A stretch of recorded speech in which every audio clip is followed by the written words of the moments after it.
In. Well, with the purple mattress, is it cooler or is it softer or harder? All right, What do we so got? it's got something called the purple gel grid, and it doesn't trap heat, and you know how that is as we get older, and it Sure. instantly adapts to your body. And so when they told me all this, I was like, I already like the mattress that I'm sleeping on. It happened to be from Muskelly's, and they're like, no, you have to try this. If you don't like it, we'll take it back and switch it out. And I've been sleeping on it ever since.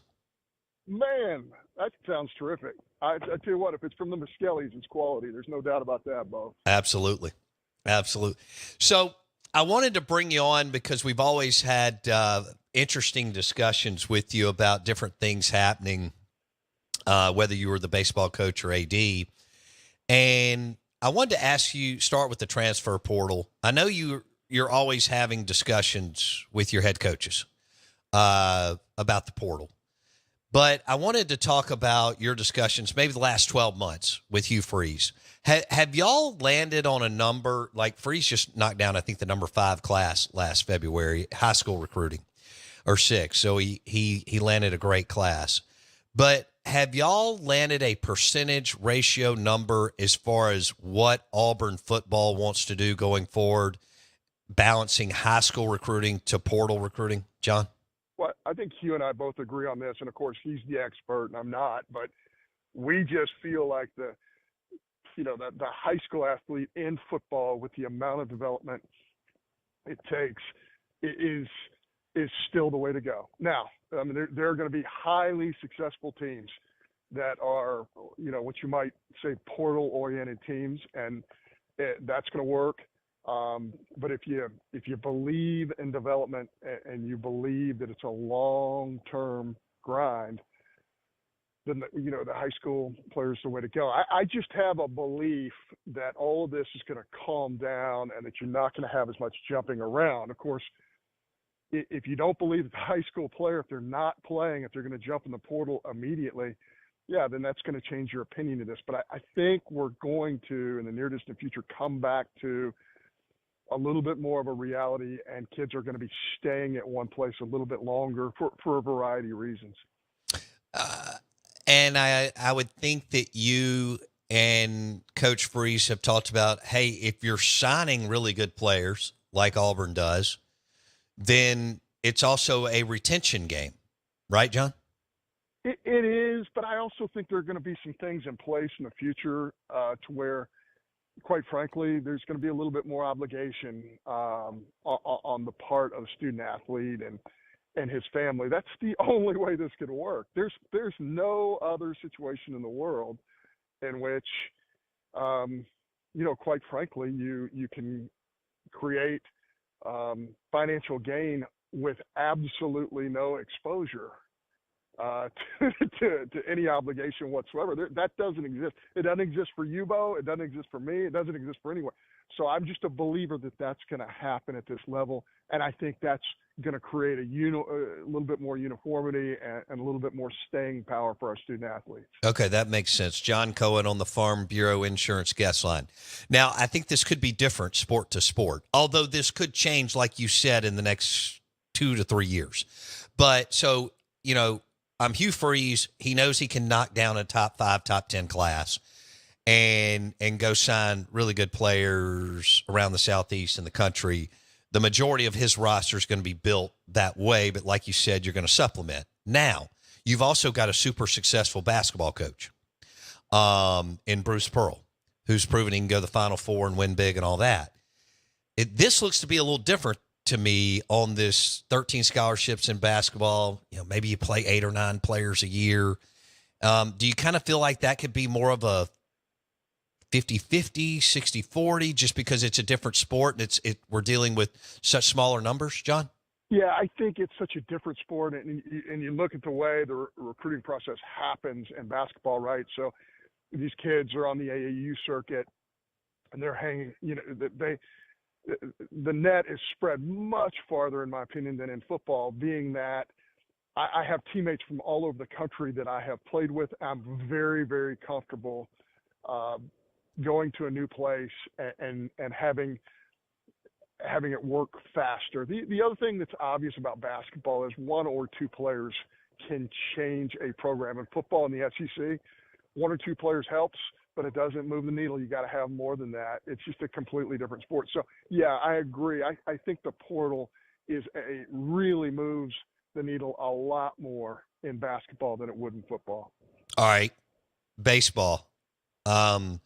Butch Thompson has been very, very, as have other programs around the country and in the SEC, very active. Do you see more of of course, we just had this expansion of the roster. Maybe I'll get into that here in a minute. But how do you see that? Do you see that more of a 50-50 high school to transfer portal guys as far as baseball roster? Yeah, again, I'm going to liken this a little bit more to basketball, and that these kids are so well traveled. They know each other. They're comfortable in new environments all the time. And quite frankly, in baseball, almost every kid, and I guess you could say this about all of our sports, they're all convinced they're going to play professional baseball. That's where you want their heads, Bo. You want them to believe that. You don't want to burst their bubble, even though the numbers are really against them. If they're not playing, they're convinced that they have to go somewhere else where they are going to play. And there are other factors at play as well. But yes, I think the portal in baseball, because baseball has become a 365-day-a-year developmental sport. And in baseball, it's a little bit more like golf when you consider you're going to have your own swing coach. You're going to have your own pitching coach. You're going to have your own strength and conditioning coach. You're going to have all these people that are developing you at a much earlier phase of your career. And I say that because, yes, the development part's really important in college. There's no doubt about it. And you can't develop unless you play against the best of the best, and that's what the SEC is. But I think the development of these kids is happening so much earlier in baseball that I think that the transfer portal works better in that sport as well, like basketball. Because, again, that extra pitcher, that extra middle infielder, they can move the needle. Look at LSU. I mean, I don't think there's a greater example in the country than LSU. What does Paul Skeens do for LSU? Oh, my gosh. Unreal. And I know there were several other suitors in the SEC for Paul Skeens, and he chose LSU. But certainly there is no way LSU wins a national championship without that transfer. And there is, I can name 4 or 5 other schools that might have a chance to win a national championship if they have a Paul Skeens. John Cohen visiting with us on ESPN 105.9 The Zone, athletic director at Auburn, talking transfer portal, among other things going on in the world of collegiate athletics. Okay, as far as transferring 20% of the athletic budget, the school's starting to take the money that y'all receive from TV, media rights, so on, and a combination of donor, however that all looks. When do you think that will go into effect, John? Yeah, there's still things happening with lawsuits. There could be state and federal intervention with that as well. I'm hopeful that it happens sooner than later, that we have a standard. And I say this over and over again when I'm doing interviews, Bo, and I'm probably being very repetitive. We've got to have a standard. There has to be, more of an even playing field in terms of what every school has available to them, and what every coach has available to them. I know that that's probably not politically correct, but I'm going to say that. I just believe in having more of an equal playing field, because then you get to find out who can really coach. Then you get to find out who can really recruit. Then you get to find out what kids are in place for really good reasons. You get to find all of that out if you have a standard across the country for players and the way that they're compensated and the choices that they make and where they go to school. Okay. It's interesting what you said about baseball and having their swing coaches, and, the way travel ball has boomed and the way things have played out. We had Chris Malloy on. He's the head golf coach for Ole Miss. a few months ago. And they were like number 3 in the country, John.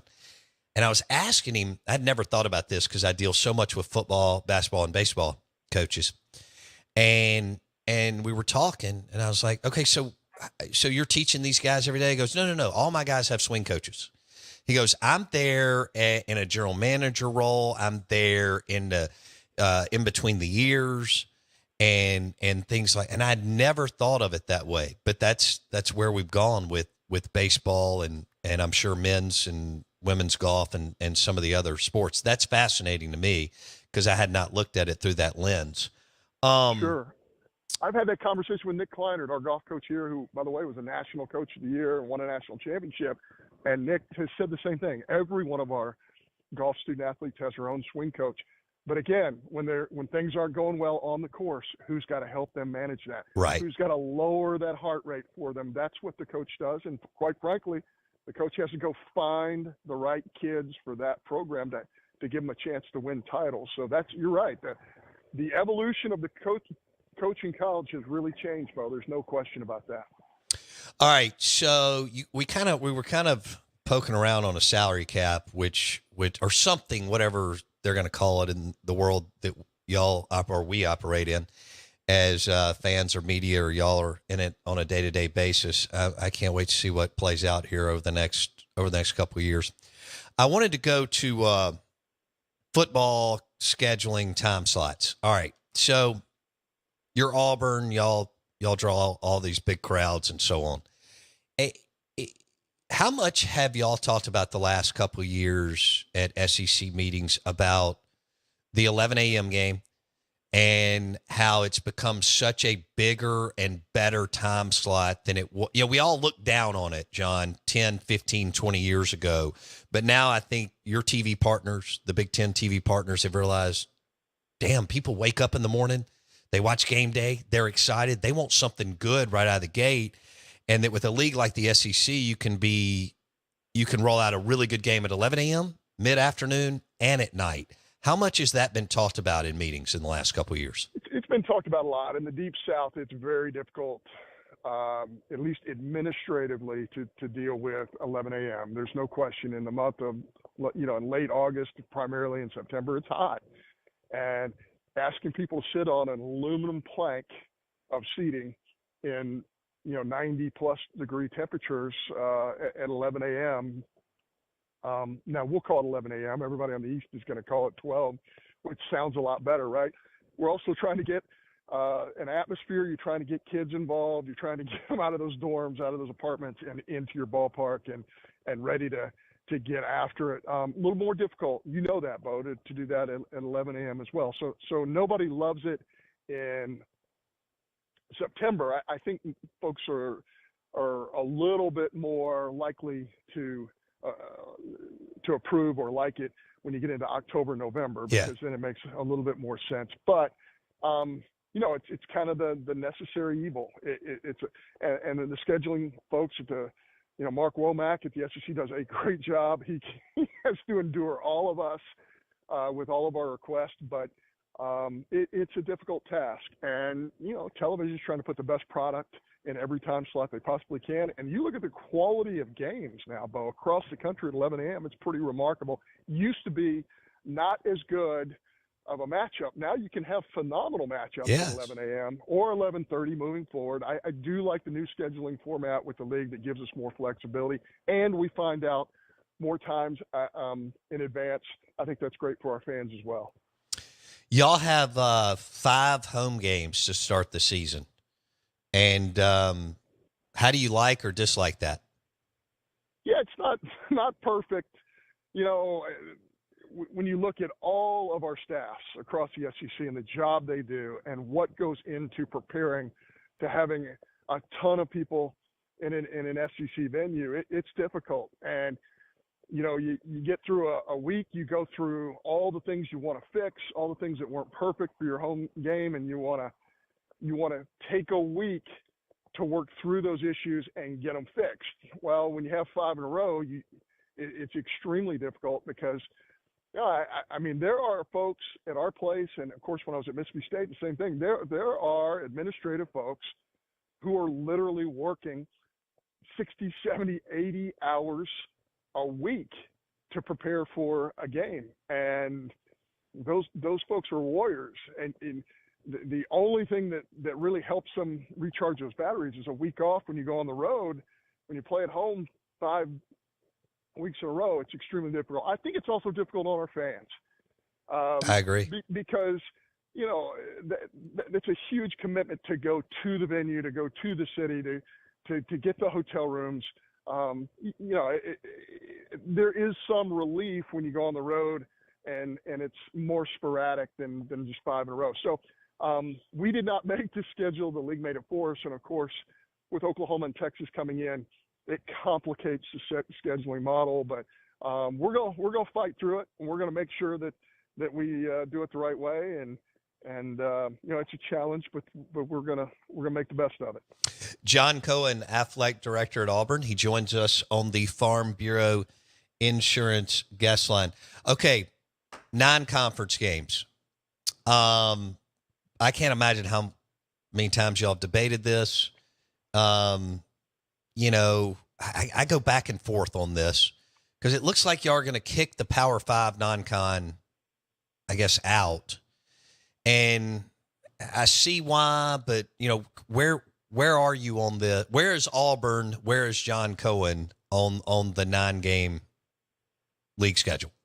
I think it's extremely appealing. I think there's some complicating factors. One of them immediately jumps out is that you know, you're going to have 4 – some of us would have 4 home games and 5 on the road in year one. That's a little bit of a disadvantage. Can that be worked through? Absolutely. I think we're giving more inventory when you do that to our partners, which is something we want to do. We're giving more inventory to our fan bases, which is something we want to do.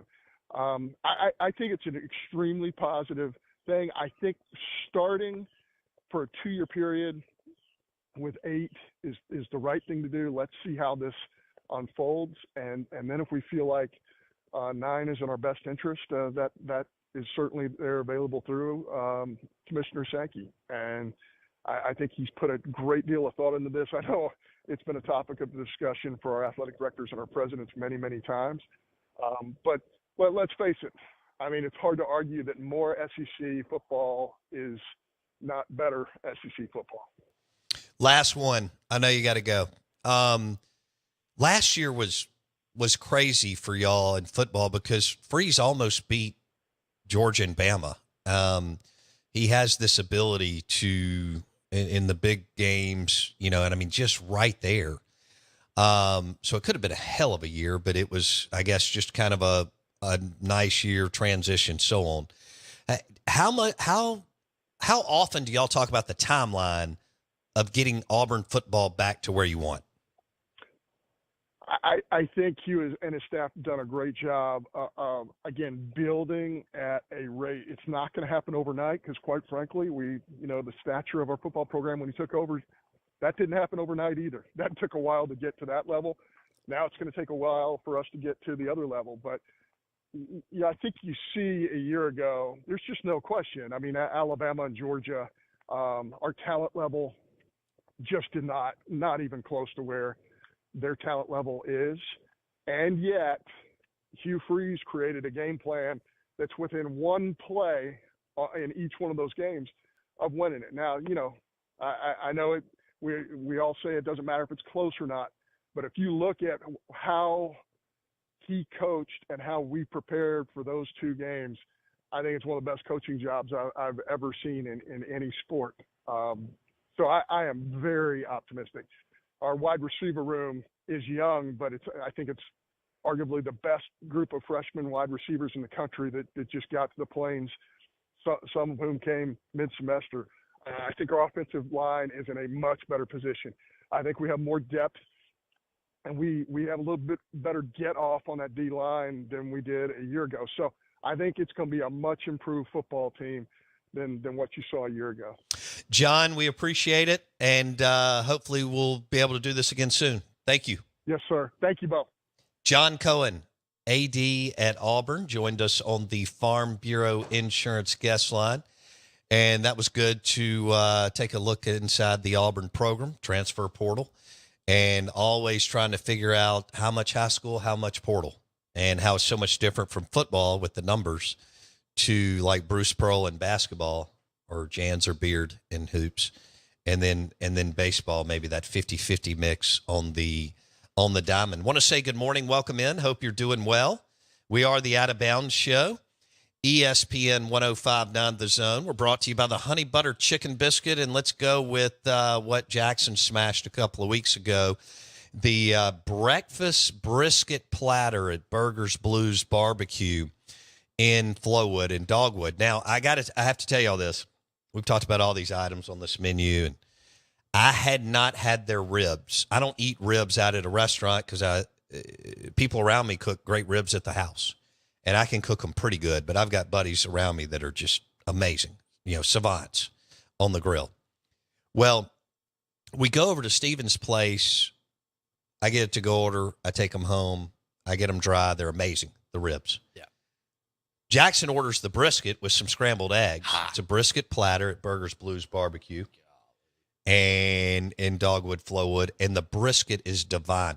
The way they smoke their brisket and their ribs, and it's fresh, and it's good. Try it. Burgers, Blues Barbecue, brisket, ribs. I mean, they've got a bunch of other stuff that's delicious. Everything. Dogwood, Flowwood. Jackson hit it again this weekend.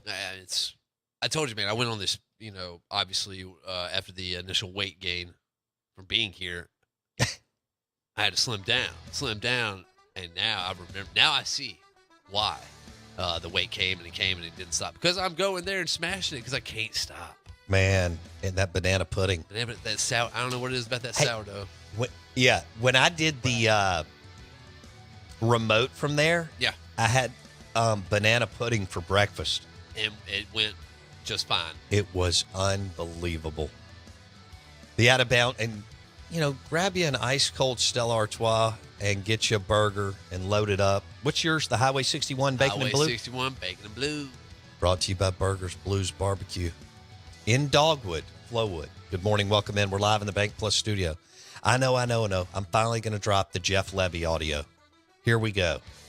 On the other side. We had to give away Miranda Lambert tickets and talk about Biden and Trump. And we'll do more of that, too.